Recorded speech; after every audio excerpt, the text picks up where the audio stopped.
Hi, I'm Diane Moore of More Better Food, where the emphasis is on delicious, healthy, and easy to prepare dishes. Today, I want to introduce you to one of my favorite all-time summer dishes. It's gazpacho. And you don't normally think of soup as a summertime food, but gazpacho is great because it uses up all those fresh vegetables that are available during the summer. And because you don't have to cook it, you don't have to heat up your kitchen. This is an easy to prepare dish. You really only need a cutting board and a chef's knife and something as simple as a regular blender. Nothing super fancy. So to start out, I want to make a base for the gazpacho. And I'm going to use canned tomatoes. Now these are home canned tomatoes. I have a quart jar of home canned tomatoes. If you don't can tomatoes, you can use canned tomatoes from the grocery store. But I'm going to put these tomatoes in my blender and just give them a little bit of a blitz to make them smooth and a little bit pureed. Okay, that's all we really need to do for that. Now I'm going to pour all but just a bit into my bowl. I want to leave a little liquid in my blender so that when I add my vegetables, there's something for them to blend with. Okay. Now, vegetables include green peppers, zucchinis, and yellow zucchinis, cucumbers, onions, and that's my base. And because I'm putting this all in the blender, I don't need to worry about chopping it very finely. You can just kind of put in some rough chop. So I'm going to put this in my blender. Ooh. This really looks good. And these are super fresh vegetables. Just to fill up my blender. And then I'm going to, again, turn it on.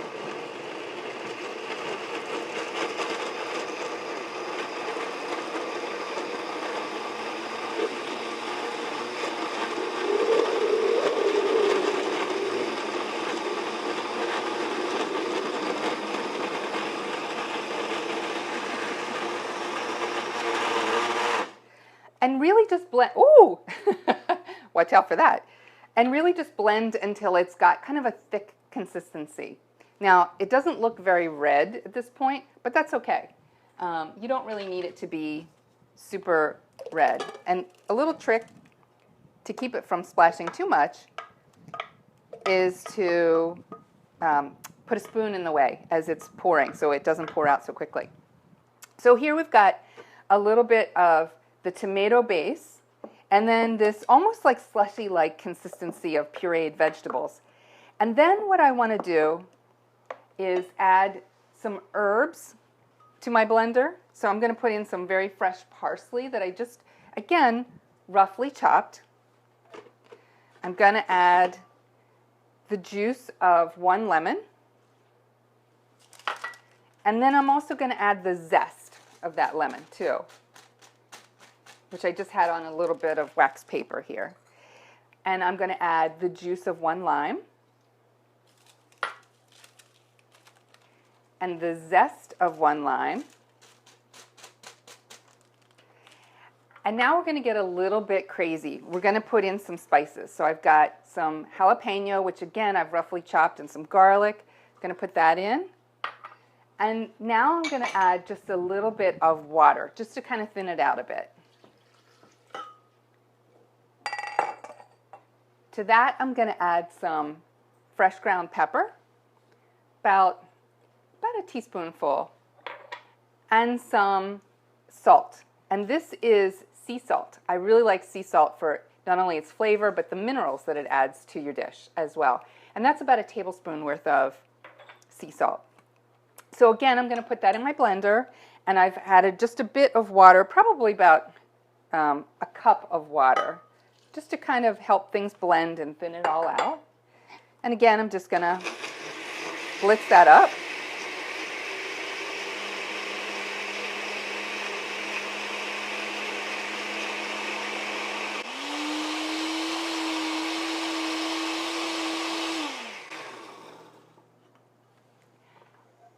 And for this mixture, I've done it a little bit more of a puree, simply because you never want to get a big bite of jalapeno or garlic. So you want that to be a little bit smaller.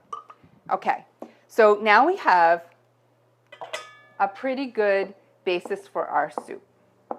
Now let's add a little bit of crunch in here. This is kind of thick, but let's add some real crunchy things. So I've taken little tiny tomatoes and just cut them in half. So they're really small, a little bit bite-sized, but they add a beautiful texture. And then I also took a little bit more of the onion and the zucchini and cucumber, and I cut it up into smaller dice. So I'm just going to add a little bit of that. And again, clean hands as cook's best tool. So we're going to add that in. And the recipe for this is on my website, morebetterfood.com, which will be listed with this video. But here we go. We have delicious looking gazpacho. Now, two things that I add at the very end, just to give it a little extra zip. I add 2 tablespoons of red wine vinegar. And for a little bit of richness, I add some olive oil, some extra virgin olive oil. It gives it a little bit of a silky texture. So there we've got it. We just stir those around, and we have our gazpacho. Let's see how that tastes now. We've got a dish here. See those lovely chunks? You've got a lot of texture. You can see the herbs. And it has a delicious, zippy, beautiful little bite to it. I can taste the tomato and the parsley, and the pepper and the zucchini. And the cucumber is really cool. And if you think this is delicious now, just wait. If you put this in the refrigerator and chill this for about 2 hours, it'll be really cold and all those extra flavors will come out. The coolness from the cucumber, the spiciness from the jalapeno, the freshness of the parsley, all comes out. Pair this with corn chips or cornbread and a margarita, and you have the perfect summertime lunch or dinner. So, thank you very much for watching. I hope you like this recipe, and if you do, subscribe to our YouTube channel. Please visit morebetterfood.com for more recipes like this, and we'll see you next time. Thanks. Bye.